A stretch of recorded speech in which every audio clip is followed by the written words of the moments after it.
must think he know it all.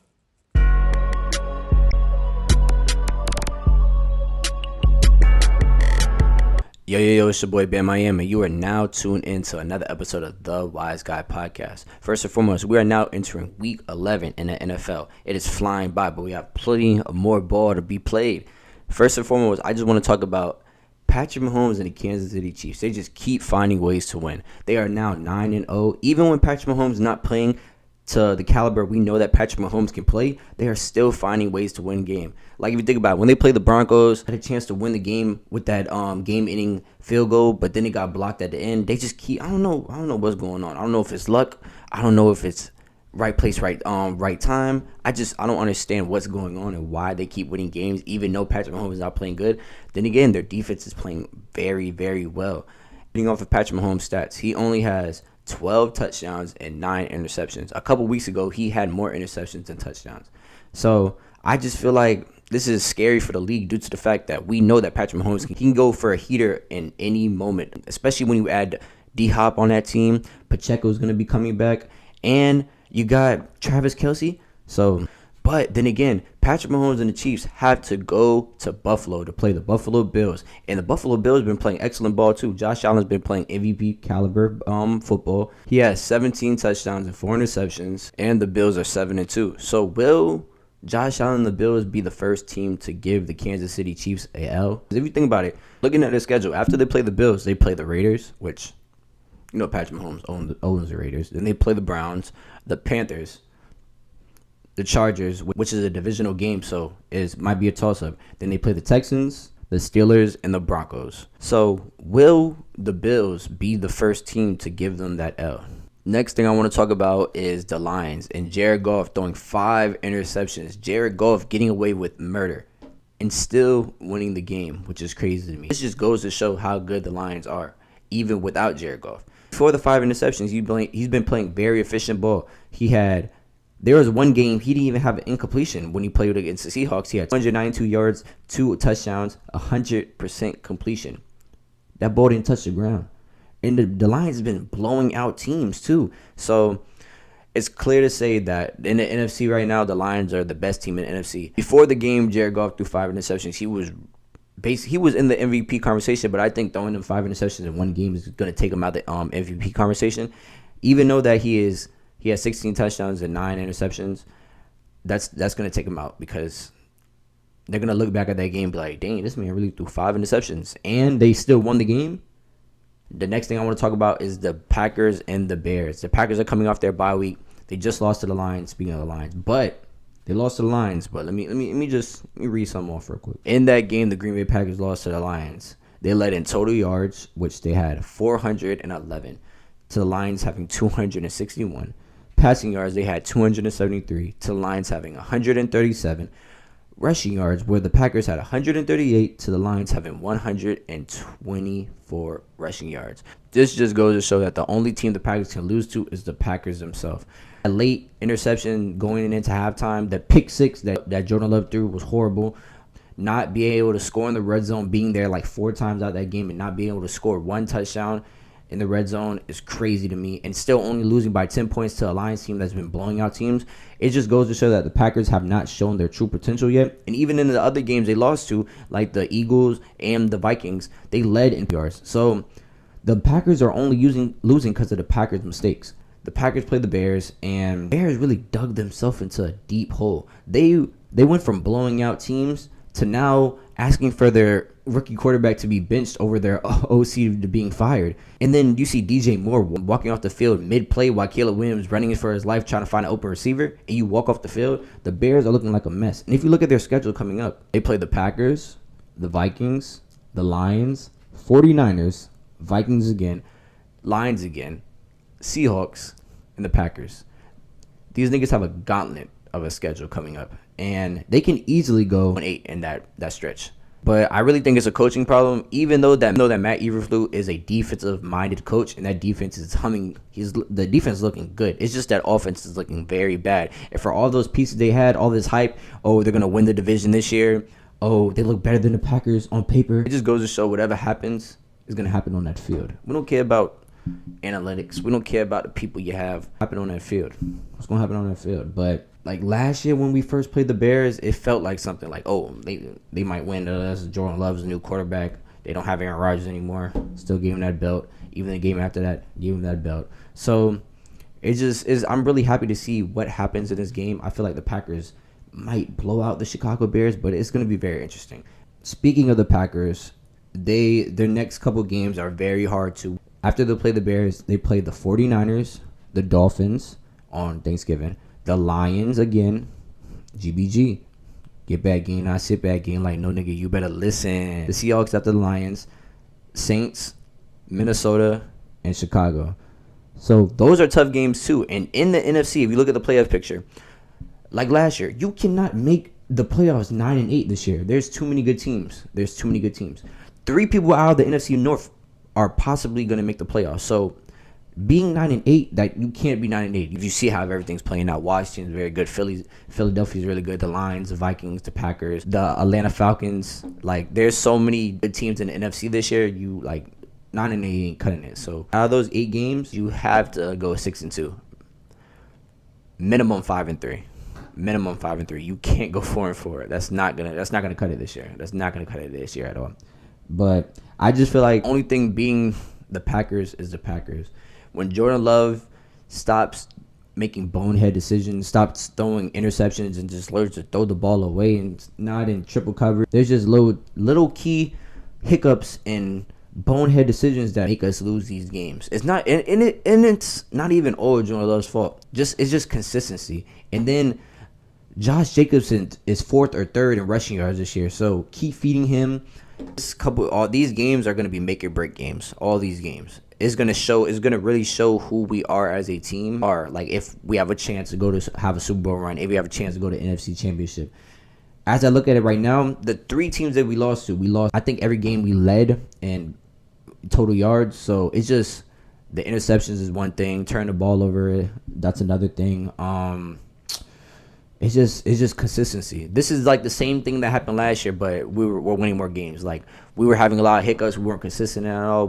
Our offense wasn't humming. But I feel like when everything gets where it was like last year, when that little 8-game stretch where Jordan Love only threw like 2 picks, and he was actually playing like one of the best quarterbacks in that 8-game stretch. Do the research, do the numbers.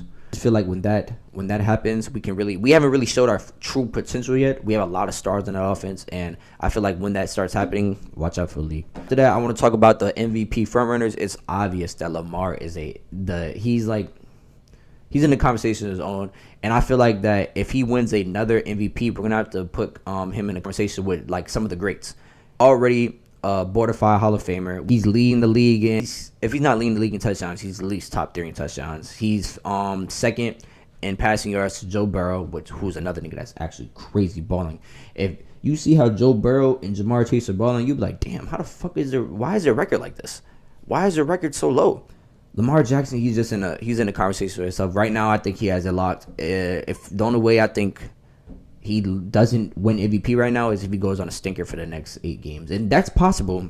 I've seen niggas go on heaters, and I've seen people do horrible in the last 8 games. If he does what Jared Goff just did and throw 5 interceptions, we're going to have a conversation. Is he really MVP? But we're going to have to put him in a conversation with a lot of the greats now, because 3 MVPs, a lot of people don't have 3 MVPs. Tom Brady only has 3 MVPs. Brett Favre only has 3 MVPs. So, like, we're going to have to start putting him in a conversation. But can he get past number 15 in Arrowhead? That's the only thing. Like, can he get past him? We all know that's the person that you got to get past if you want to get to that Super Bowl. So, the only thing is, can he beat the Chiefs? He was close to beating the Chiefs that AFC Championship, but I just feel like if he ran the ball more, used his legs more, and stopped, like, sitting back if he did what he was known for in that game, I feel like they probably would have won that game. And they probably would. They did. You saw what they did to the 49ers in the regular season, so they probably would have did them the worst way too. But can he get past that man Mahomes? That's the only thing. Can he get past him?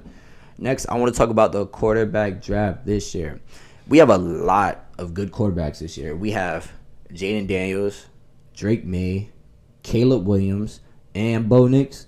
And then if you want to say Spencer Rattler, but I'm not really going to put it up there. I want to compare this quarterback draft to to the 2020 draft. In the 2020 draft, you had Tua, Joe Burrow, Jalen Hurts, and Jordan Love. So all those four guys that I named are franchise quarterback. And all these four guys that just got drafted that I named, I feel like they have a chance to be franchise quarterback.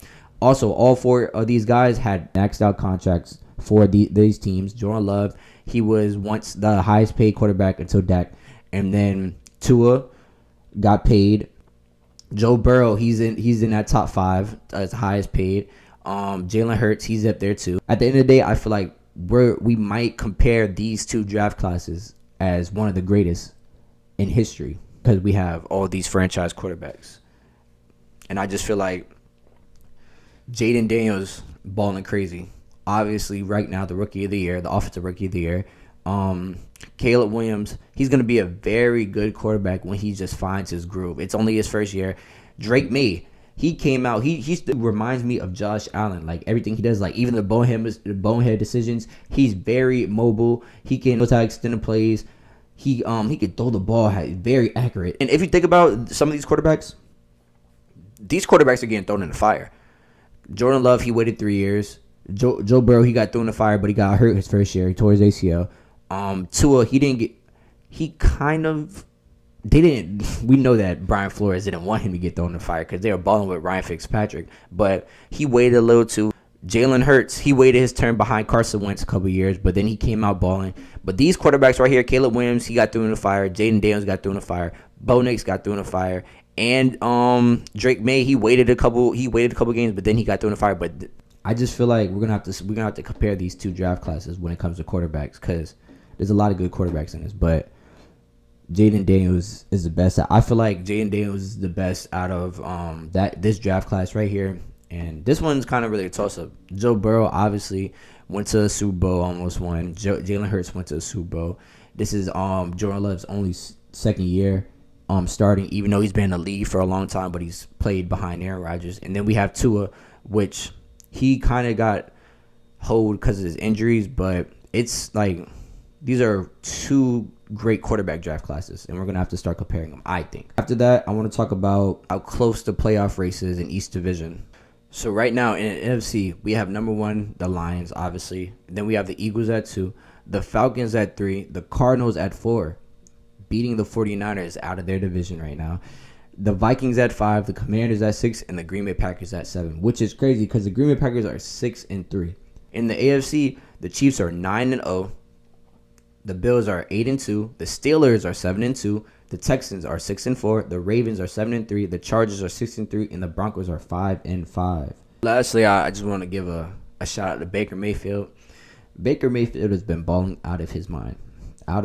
Okay, he has 24 touchdowns, 9 interceptions, and has 2,505 passing yards. Person that doesn't have his top wide receivers, he's been putting on a show every game and giving the Bucs a fighting chance, and he has the ultimate underdog story. He walked on to his college, I think it was Oklahoma State. Fact check me if I'm wrong. I think so. But he walked on to his college and won the Heisman. Then he got drafted number 1 overall. We know how it went in the Browns. He actually won their first playoff game in their drought that they had. Then he got traded. He went to the Panthers.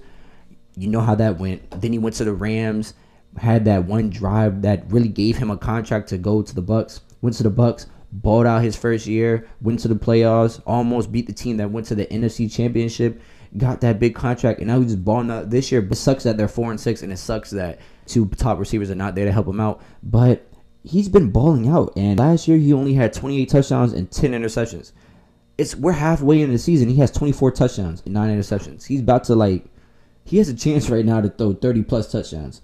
Maybe 40. And they're going to need it for him to give a chance to even try to sniff the playoffs because they lost to the Falcons twice, and the Falcons are at the top of their division. So it's going to be hard for the Bucs to even sniff the chance to get to the playoffs. And it feels like every time it's the last play of the game.